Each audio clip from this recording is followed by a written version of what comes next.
और अफसोसनाक खबर आपसे शेयर करें, मारूफ टीवी कंपेयर तारिक अजीज इंतकाल कर गए हैं। तारिक अजीज ने कई फिल्मों में भी अदाकारी के जौहर दिखाए हैं।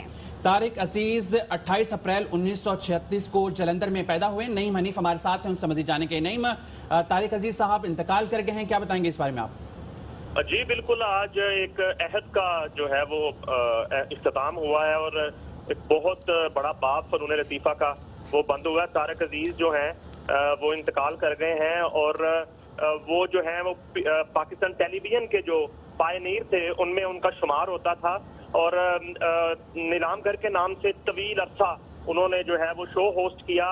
पाकिस्तान का सबसे बड़ा शो भी कहलाया। उसके बाद तारिक अजीज के नाम से शो करते रहे। तो अभी तकरीबन 3 माह से वो शो की रिकॉर्डिंग्स नहीं कर रहे थे और उन्होंने अपने घर में खुद को क्वारंटाइन किया हुआ था। और जबकि ये भी उनके अहले खाना से अभी मेरी बात हुई है, उनकी हमशीरा से, उन्होंने बताया कि उन्हें कोई प्रॉब्लम नहीं थी, कोई बीमारी नहीं थी, सिर्फ मौजूदा जो सूरत हाल थी उसकी वजह से उन्होंने अपने आप को घर तक महदूद रखा हुआ था। और अभी भी जब उनका इंतकाल हुआ थोड़ी देर पहले, तो सिर्फ उन्हें थोड़ी सर्दी महसूस हुई। उन्होंने अपनी हमशीरा से कहा कि मुझे ना सर्दी लग रही है, हालांकि इतनी गर्मी के मौसम में। तो इतने में ही बस हमशीरा के कंधे पे सर रखा और वो अपने खालिक हकीकी से जा मिले। ना जो है उन्हें कोई बीमारी थी और ना ही अभी उनको कोई मसला चल रहा था और ना ही कोई अटैक बताया जा रहा है। अब तारिक अजीज जो है वो फनून लतीफ़ा की जो दुनिया है वो उनसे महरूम हो चुकी है, वो हम में नहीं रहे।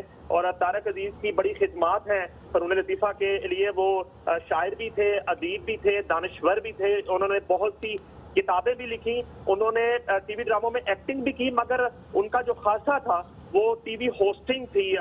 जो वो शो करते थे पहले नीलामगर के नाम से, फिर तारिक अजीज के नाम से। तो उनके अहले खाना ने तस्दीक कर दी है तारिक अजीज के इंतकाल की। ठीक है, हमारे नुमाइंदे नईम हनीफ हमें बता रहे थे कि उनकी अहलिया से उनकी बात हुई है और उनकी जानिब से कहा गया कि वो बिल्कुल सेहतयाब थे। एक बार फिर से आपको अफसोसनाक खबर से आगाह करें कि मारूफ टीवी कंपेयर तारिक अजीज इंतकाल कर गए हैं। तारिक अजीज ने कई फिल्मों में भी अदाकारी के जौहर दिखाए। तारिक अजीज की वजह शोहरत मकबूल शो नीलामगर था और तारिक अजीज रुकने कौमी असम्बली भी रहे हैं। आपको बताएं कि मारूफ टीवी कंपेयर तारिक अजीज इंतकाल कर गए हैं। मुख्तलिफ फिल्मों में भी उन्होंने काम किया। नईम हनीफ हमारे साथ मौजूद है। नईम, एक बार फिर से आगाह कीजिएगा। जी बिल्कुल, तारिक अजीज जो हैं वो किसी तारुफ के मोहताज नहीं है और जो सबसे उनका बड़ा तारुफ ये है कि वो जो सरकारी टेलीविजन है, जो पाकिस्तान का पहला टेलीविजन है, उसके पायनीर मेंबर थे।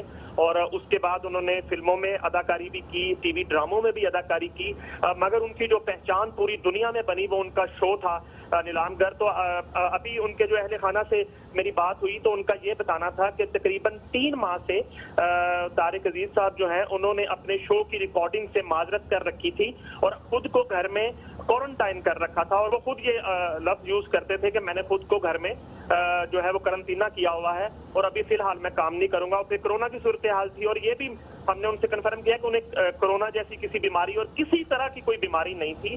सिर्फ आज कुछ देर कबल जो है वो उन्होंने बताया अपनी हमशीरा को कि मुझे जो है ना वो सर्दी महसूस हो रही है और थोड़ा सा बस सर्दी और थोड़ा टेम्परेचर उनको हुआ। और इतने में बातें करते करते उन्हीं के कंधे पे सर रखा और वो अपने खालिक हकीकी से जा मिले।